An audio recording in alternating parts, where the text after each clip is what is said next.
But the strangest thing was that it had no face. It had no eyes or mouth, but it still seemed to know where I was.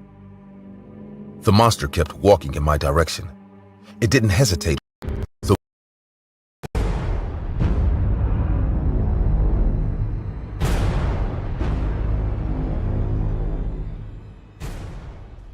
Have you ever seen something that you felt you should not have seen?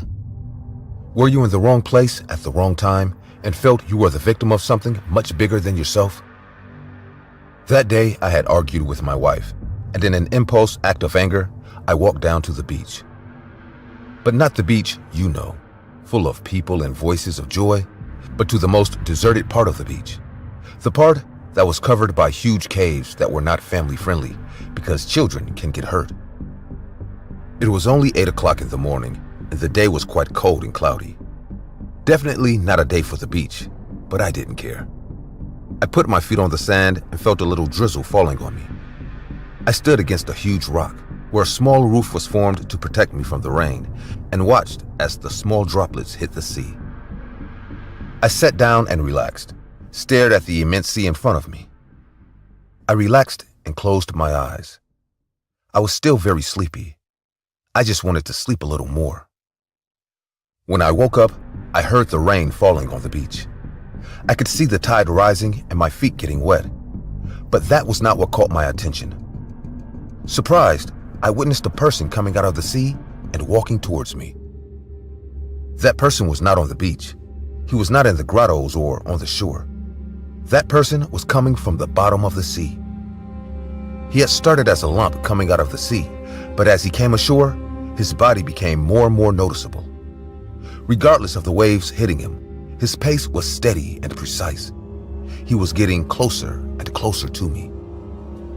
I wanted to run towards my van, but he was coming from that side and was already too close. I ran to the opposite side where he was, hiding behind all the rocks. Peeking out, I could see the being walking towards me slowly. The closer he got, the more I realized the mistake I was making. His body was huge. The strange being had no facial hair, and its bluish skin was covered with scales. But the strangest thing was that it had no face.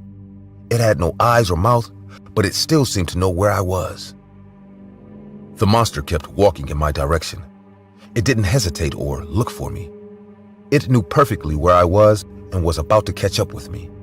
I hadn't realized it, but by hiding in the rocks, I had locked myself in. As the monster cornered me, I could see its muscles tighten. Whatever it had in front of it, it was ready to attack me. And if it grabbed me, I had no doubt it would not let me go. I thought about trying to dodge the huge monster. I thought about running past him and running as fast as I could to my truck, but I was sure he would catch up with me. Instead, I grabbed a huge stick I had next to me and in a fighting stance, waited for him. When I had him in front of me, I tried to hit him as hard as I could, but with one hand, he parried the blow, and with the other, he grabbed me by the neck and slammed me against the rock, then threw me into the sea. I was very dizzy, but I managed to gather my strength to get up and run. I thought I could escape from him, but this being moved very easily in the water, and in a matter of seconds, he caught up with me. He grabbed the back of my neck and dragged my face underwater. The ground was littered with small rocks that impacted my face, cutting it. Not satisfied with what he did to me, he lifted me out of the water and threw me back onto the beach. I took this opportunity to gather all of my strength and get up. I ran in the direction of my van, but I fell down. My body was too stiff, and I was really very frightened.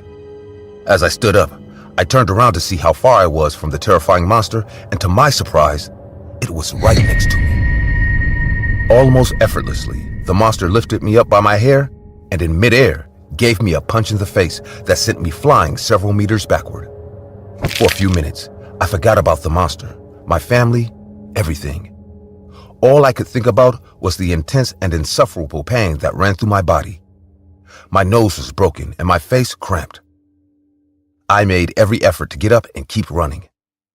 The terrifying being kept walking as if nothing had happened.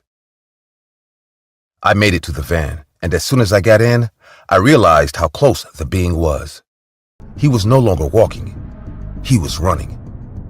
The van wouldn't start, and crying, I watched as he got closer and closer. In my last attempt, when he was right beside me, the van started and I accelerated as fast